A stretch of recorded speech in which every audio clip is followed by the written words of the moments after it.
What's up guys, my man WBA here, back again with another episode of Can't Stop Progress with chapter 56, which I think is 10 chapters on from where we started, plus a couple of days of Super Strong Style 16 and the Orlando show, of course.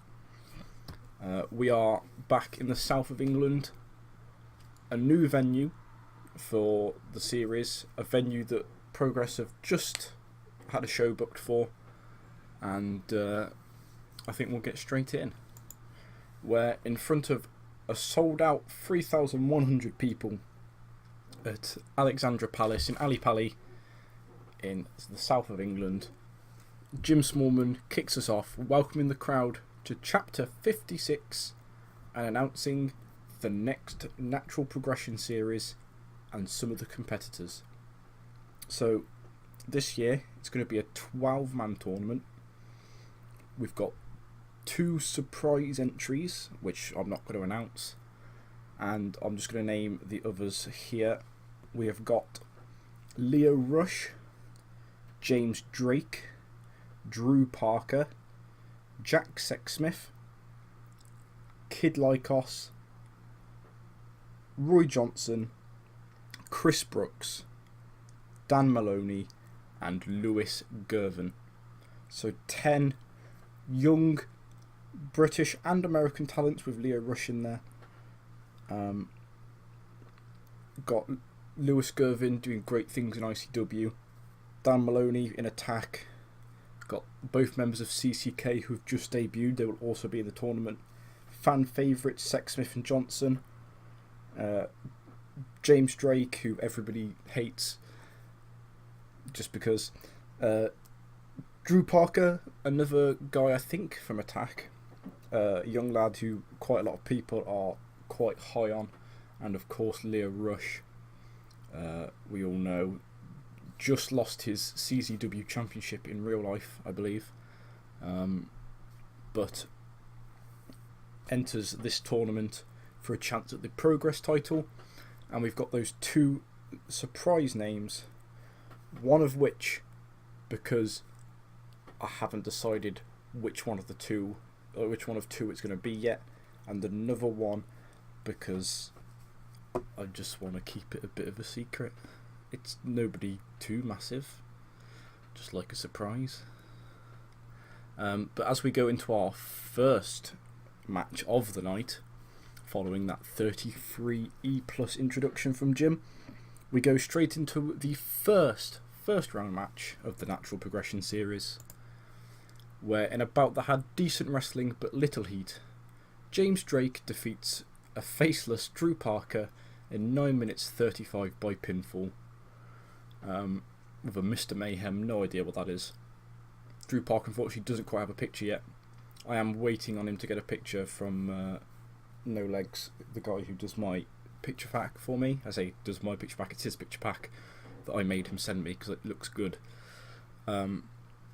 But yeah, James Drake with a 38 in-ring performance with an above average old school face gimmick. James Drake with a 46, so not too bad from those 2. Unfortunately no improvements, but a 43D is a solid way to kick us off with a debuting lower card talent, and James Drake picking up the win there to advance to the semi-finals of the Natural Progression series. Should have mentioned how it works. Basically, because it's there's 12 members or 12 men in the tournament, there's going to be 6 one-on-ones for the first round, 3 one-on-ones in the semi-final, and then a triple threat final round. Elimination, I should say. A triple threat elimination match in the final to announce a winner, or decide a winner, I should say. And following that first round match, we go into a tag team match, tag team number 1 contenders match. We're in a bout that had decent wrestling but not a lot of heat. CCK, Chris Brooks and Kid Lykos defeated the Hunter Brothers in 13 minutes and 26 seconds, when Kid Lykos defeated Lee Hunter by pinfall with a sliced bread number 2. Chris Brooks was the weak link, unfortunately, getting a little lower than everybody else. Lycos getting a 45, Brock's getting a 35, and the Hunters picking up a 53 and a 52. No worker improvements from that, unfortunately, and a 51 D+ rating. So CCK are your new number 1 contenders for the Progress Tag Team titles. Following that, we have Ringkampf, Axel Dieter Jr. and Volta coming out and actually challenging CCK for that number 1 contendership. Walter looking good from that in that little promo / angle there. So Ringkampf challenging CCK for the number 1 contendership, and we'll see next episode whether CCK accept or not. As we go into our next match, we're in a decent match. The Iron Man Joe Coffey defeats Michael Dante in 11 minutes and 4 seconds by pinfall with a German suplex. Joe Coffey making defence number 5 of his Atlas Championship title with an in-ring performance of a 52 to Michael Dante's 42. No work improvements there, but a 52 D+ is a solid show for the Atlas title. And Joe Coffey's run goes on. He's beaten most of the top guys in the Atlas division now. I know he's 5 defences and his win against Riddle. He's picked up wins against Dante. He won in the 6-way match. He's beaten Rampage Brown. He's beaten Mikey Whiplash. And his run just continues to go on. And following that, in a bout that had decent wrestling but not a lot of heat, Laura Di Matteo defeats Martina, the Session Moth, in 11 minutes and 12, when Martina was disqualified when Ginny ran in and attacked Laura Di Matteo. Laura Di Matteo making defence number 4 of the Progress Women's title. So Laura with a 47, Martina with a 44. Unfortunately, Martina kind of screwed out of winning the title there, because Ginny, still upset that Laura is the champion, upset that she's not, runs in, attacks Laura. Laura improving in her performance skills in that match. 49 D+, not bad for the women's title. And following that, Ginny, she demands one more shot at Laura Di Matteo. If she doesn't win, she will be leaving Progress, because she cannot stand being in the company with when Laura is the women's champion. So chapter 57, Ginny versus Laura Di Matteo for the Progress Championship, and if Ginny loses, she is gone from the company. 29E there for those two. Not good, but not that important. We will be looking to build up the overness and hopefully the entertainment skills of some of the women. It's just going to be quite difficult to do quite early on in the save. And I know, even though we are however many, like 15 or so episodes in, 15 shows, we are still early in. We're almost at the end of the first year. I will be doing, I think, 2 more shows before the end of the year, and maybe at the end of the second one I will it'll be a little bit longer, and I'll go over Wrestler of the Year, Show of the Year, and just look back at our previous shows just to see how we've done. So after Ginny proclaiming that she wants Laura's title, we go into a 4-on-4 tag match. Mainly because, I'll be honest, I couldn't think of what else I could do, and I wanted to get some of these guys on the card. So, unfortunately, in a poor match, FSU and the Shirtlifters, so Mark Andrews, Eddie Dennis, Jack Sexsmith and Roy Johnson, defeat the team of Sweet Jesus, Chuck Mambo and Pastor William Eva, and the London Riots, James Davis and Rob Lynch, in 11 minutes and 41 seconds, when Mark Andrews defeats Chuck Mambo by pinfall with a shooting star press.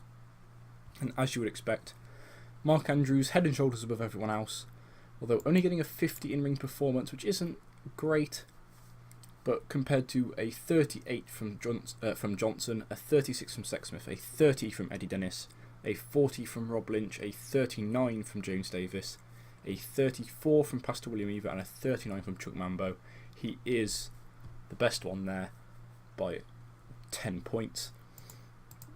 James Davis Rob Lynch and William Eva all improving their performance skills though from being in that match, probably from being in with Andrews. Although, to be perfectly honest, not the ones that I would have hoped would have been getting that improvement. I would have been looking towards Sexsmith and Johnson, hopefully improving there. They are, I think, the two youngest in that match. But, a 45D is a solid result for that match, and we do have a Pastor William Eva gimmick change. He has changed from his fan favourite gimmick to a priest gimmick, which is kind of what it is, and that gimmick gets a great, which is nice to see. Hopefully that will help him improve some of his performances in the ring. And following that, we have a fatal 4-way exhibition match where In About that had decent wrestling but not a lot of heat.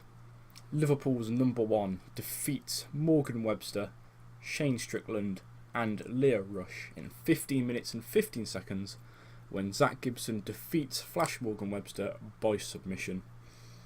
And in ring, Zach Gibson head and shoulders above everyone else, getting himself a 56 to the 45 of Leo Rush, the 36 of Morgan Webster and the 41 of Shane Strickland. A 51D+, not a bad showing for these four guys. Leo Rush improving his flying skills, which is nice. He's very good in the air and on the mat. Webster, a little bit disappointing there, only getting a 36, would have been hoping to be getting 40s. So we'll maybe have to look to build him up a little bit just to try and get his performances up. But a 51D+ isn't too bad for those involved. And following that, we have Zach Gibson demanding that he gets a shot at the title. He's picked up the win here against three of the better guys in the company, three upper mid-carders. And he wants a chance at the title. He wants either Ospreay or Dunn, whoever wins tonight. He wants them at the next show. And you'll have to see at the next episode whether that happens or not. But following Gibson's interruption of the programming, we go into the semi-main event of the night for the tag team titles, where In About that had good wrestling and a decent reaction from the crowd. The leaders of the New School defeat Mustache Mountain in 15 minutes and 32 seconds when Marty Skull defeats Tyler Bate by submission. So the leaders of the New School make defence number 4 of the Progress tag team titles. Unfortunately, the announcing and the colour commentary for this match was lacking slightly, but Zack Sabre Jr. carries the match in terms of match performance with a 78. Phenomenal score for him. Trent Seven, unfortunately, the weak link with a 42. Not quite sure why his in-ring performances are being so low. He's an extremely good performer in real life, and he should be getting better than 42s. And then Marty Skrull and Tyler Bate there, even-ish, with a 59 and a 58. No worker improvements, unfortunately. Was hoping perhaps Tyler Bate would improve from being in the ring with Zach and Marty, but it's not the end of the world because he's already so good. And a 63C is a very, very good match for the two top teams in the company. Following that, we go into our main event. Pete Dunne versus Will Ospreay for the Progress Championship title. In About that had superb wrestling and a decent reaction from the crowd. Ospreay picks up the win, defeating Pete Dunne in 18 minutes and 14 seconds by pinfall with a 630 splash. Will Ospreay making defence number 3 of his Progress Championship title. Both men, though, no interference in this match. They both wanted to prove that they could do it without the help of their allies. So no Mustache Mountain or British Strong Style for Pete Dunne. No Paul Robinson for Will Ospreay. And Ospreay comes out with the win, getting himself an in-ring performance of an 81 to Pete Dunne's 62. No worker improvements as a 64C match ends the show. And we finish with a show rating of a 59C, which is good, but not as good as it could have been. I feel like some of these matches did bomb a little bit. The tag match maybe could have done a little bit better with FSU and the riots in there. James Drake and Parker was okay. Just a lot of okay matches rather than good matches. Maybe if we'd have had another 50 in there from the tag match, that might have risen us up to a 60 overall. But I can't complain too much. 59C is still good. And I think we're just going to do what we normally do. And we're going to praise Gibson, Zack Sabre Jr. and Will Ospreay. They did have the best in-ring performances as far as I can remember. Actually, I think Marty and Tyler had slightly better than Gibson, but he did carry that match. So we're going to compliment those three on their performance. They're happy with that. And we'll just see what the fans and the internet had to say about the show. If we have a quick look at our mail, Pete Dunne, not happy with Chris Brooks, doesn't think he can sell very well, needs to learn how to work. So interesting to see that Pete Dunne is not a fan of Chris Brooks. And as we look here, if we scroll down to here, we held Chapter 56 in Alexandra Palace in front of 3,100 fans. The feedback has been excellent, showed went down really well, which is nice to see. We had 67,900 viewers on Pivot Share, which isn't bad at all.